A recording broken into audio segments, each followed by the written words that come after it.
Hi friends, நம்ம இன்றைக்கி பார்க்க போகிறது பார்த்திங்கன்னா சூப்பராக டீ கடையிலலாம் நம்ம சாப்பிடக்கூடிய நல்ல உருளைக்கிழங்கு மசாலா போண்டா அப்படி தான் நம்ம செய்ய போகிறோம். இது வந்து செய்கிறது ரொம்பவே சுலபம். நம்ம வீட்டில் இருக்கக்கூடிய பொருட்களை வச்சு ரொம்ப எளிமையான முறையில் ரொம்ப டேஸ்ட்டாகவும் நம்ம டீ கடையில் எந்த சுவையில் சாப்பிடுவோமோ அதே சுவையில் ரெடி பண்ணலாம். வாங்க இப்போ எப்படி பண்ணுறதுன்னு சொல்லி பார்த்துடலாம். அதுக்கு ஒரு 3 உருளைக்கிழங்கு நான் எடுத்திருக்கேன். 3 உருளைக்கிழங்கையும் நல்லா குக்கரில் சேர்த்து வேக வச்சு அதை தோல் உரித்து எடுத்து வச்சுருக்கேன். இந்த வேக வச்ச உருளைக்கிழங்கை நல்லா வந்து மசிச்சு விட்டுக்குங்க. இப்போ இதோட பார்த்திங்கனாக்கா நான் வந்து கேரட் கொஞ்சம் சேர்த்துக்கிறேன். டீ கடையில் பட் வந்து கேரட்லாம் சேர்க்க மாட்டாங்க.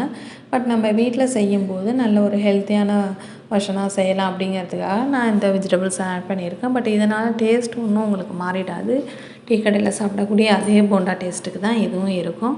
இதோட பொடியாக நறுக்கின இஞ்சி, பச்சை மிளகாய், வெங்காயம் சேர்த்துட்டு கொஞ்சமாக வந்து பெருங்காயத்தூளும் கொஞ்சம் சேர்த்துட்டு உப்பு சேர்த்துருங்க. ஃபைனலாக கொத்தமல்லி தலைகளையும் பொடியாக நறுக்குன்னு சேர்த்துட்டு இதை நல்லா வந்து கலந்து விட்டுட்டு இதை ஒரு சின்ன சின்ன பால்ஸாக, அதாவது உங்களுக்கு எந்த சைஸுக்கு நீங்கள் போண்டா வேணும்னு விருப்பப்படுறீங்க அந்த சைஸுக்கு நீங்கள் ஒட்டிக்கலாம். நான் வந்து ரொம்பவும் சின்னதாக இல்லாமல் ரொம்பவும் பெருசாகவும் இல்லாமல் ஒரு மீடியமான சைஸில் பால் ஷேப்பில் இதை வந்து உருட்டி வச்சிடுறேன்.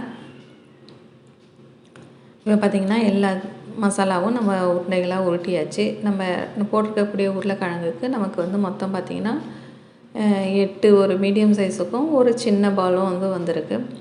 இப்போ அதுக்கு மேல் மாவு பார்த்திங்கன்னா செய்கிறதுக்கு அதுக்கு கடலை மாவு கொஞ்சம், அரிசி மாவு கொஞ்சம், அதாவது ஒரு கப் கடலை மாவுனா ஒரு 1/4 கப் அளவுக்கு அரிசி மாவு சேர்த்துங்க. இதோட காரத்துக்கு மிளகாத்தூள் கொஞ்சம், பெருங்காயத்தூள் கொஞ்சம், இதோட மாவுக்கு தேவையான அளவுக்கு உப்பையும் சேர்த்துட்டு இப்போ இதோட நான் கொஞ்சமாக வந்து ஃபுட் கலர் சேர்த்துக்கிறேன்.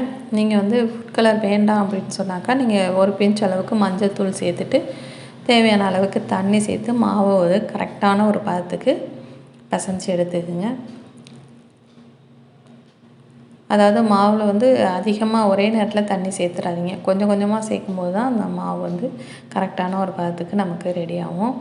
இப்போ இந்த அளவுக்கு மாவு ரெடியான பிறகு நம்ம ரெடி பண்ணி வச்சுருக்க உருண்டைகளை ஒன்று ஒன்றா வந்து அந்த மாவில் டிப் பண்ணிவிட்டு அந்த பால்ஸில் வந்து எல்லா பக்கங்கள்லேயும் அந்த மாவு கோட் ஆகணும். அதுபோல் இந்த நல்லா உருட்டி விட்டுட்டு நம்ம சூடான எண்ணெயில் ஒன்று ஒன்றா உள்ளே சேர்த்துடலாம். இது வந்து வேக வைக்கிறதுக்கு அதிக நேரம் ஆகாது. அந்த மேல் மாவு மட்டும் நமக்கு வெந்தால் போதும். ஏன்னா உள்ளே இருக்கக்கூடிய ஸ்டஃபிங்கில் உள்ள உருளைக்கிழங்கு எல்லாமே நம்ம வேக வச்சது தான். அதை வந்து பாயில் ஆகணும் அப்படின்னு சொல்லலாம் அவசியம் கிடையாது. மேலே இருக்கிற இந்த மாவு மட்டுமே வெந்தாவே நம்ம வந்து எடுத்துடலாம். இப்போ ஒரு பக்கம் நல்லா வெந்துருச்சு. நீங்கள் அது 3ம் சேர்த்து எண்ணெயில் போடுறதுக்குள்ளேயே நம்ம ஃபஸ்ட்டு போட்டது பார்த்திங்கனாக்கா வெந்துடும். இப்போ வந்து இன்னொரு பக்கம் நல்லா திருப்பி போட்டு நம்ம எடுத்துட்டோம் அப்படின்னு சொன்னால் சூப்பரான போண்டா ரெடி ஆகிடுது. இதை வந்து தேங்காய் சட்னியோட கூட பரிமாறினீங்கன்னா ரொம்ப ரொம்ப டேஸ்ட்டாக இருக்கும். பட் வந்து இது சட்னி இல்லாமல் வெறுமனே சாப்பிட்றதுக்குமே ரொம்ப நல்லா தான் இருக்கும். கண்டிப்பாக ட்ரை பண்ணி பாருங்கள். ஈவினிங் டீயோட இந்த போண்டா வந்து சர்வ் பண்ணிங்கன்னா அப்படின்னு சொன்னாக்கா கண்டிப்பாக எல்லாருமே விரும்பி சாப்பிடுவாங்க. வீடியோ பிடிச்சிருந்தா மறக்காமல் ஒரு லைக் பண்ணுங்கள். உங்கள் ஃப்ரெண்ட்ஸும் ரிலேட்டிவ்க்கும் ஷேர் பண்ணுங்கள். நம்ம சேனல் இது வரைக்கும் சப்ஸ்கிரைப் பண்ணால் சப்ஸ்கிரைப் பண்ணி வச்சுக்கோங்க. நெக்ஸ்ட் வீடியோவில் உங்களை மீட் பண்ணுறேன். தேங்க்யூ.